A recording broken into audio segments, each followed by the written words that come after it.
Hi, everyone. Welcome back to Taking the Lead. As you know, I'm Ken Jacobs of Jacobs Consulting and Executive Coaching. And this is one of our mini videos, which I trust will bring you value. And we're going to talk about listening. Listening is so important. And you've just got to get that talking listening ratio correct. In my experience of working with agency leaders, PR leaders, marketing, advertising leaders, if I'm being honest, I'd have to say their talking listening ratio is like 70-30. That does not serve them well. That doesn't make them effective leaders. I would encourage them, I would encourage you, if you're one of them, and you probably are, to change that ratio to 40 talking, 60 listening, or better yet, to remind you to make that ratio 60 listening, 40 talking, 60 listening, 40 talking. That may be a change for some of you. That's a good thing. There was a Zenger Folkman study, and Zenger Folkman, they have terrific studies on leadership. They asked 50,000 leaders nationwide about listening. Now, I'm, as many of you know, from Yonkers, New York.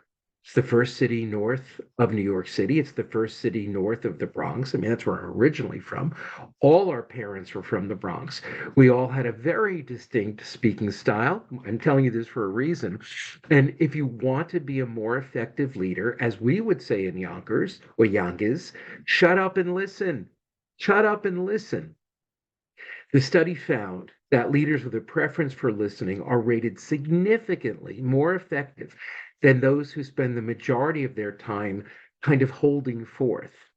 So, if you're ranked, it also found if you're ranked or perceived as significantly more effective, people will want to follow you.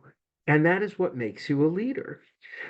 Leaders, again, according to the study, at a higher organizational level, preferred listening more than supervisors lower down in the hierarchy. What does that mean?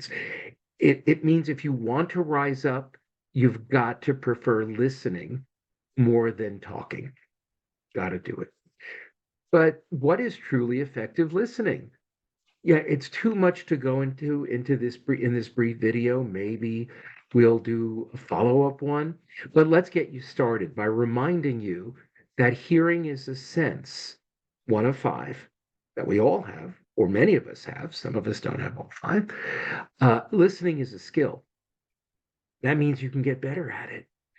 So I would Im ask you to imagine what your team members, what your peers, what your stakeholders, what your bosses, how would they rate you as being an effective listener, an active listener, an empathetic listener? Better yet, get some feedback. Ask them how they would grade you. And if your grades are not what you want them to be in this area, and I think you want them to be a strong B, if not more, then get started on your journey to be a more effective, active, empathetic listener by just Googling those three phrases. You will learn so much. David Grossman, who is an internal comms expert and a coach I admire, has so much great content out there about being a more effective listener and the role that plays in leadership. Now, if you'd like to explore how executive coaching can make you a better leader, and part of that is being a better listener, just contact me, Ken at jacobscomm. Again, Ken at jacobscomm.com. And until next time, keep on taking the lead.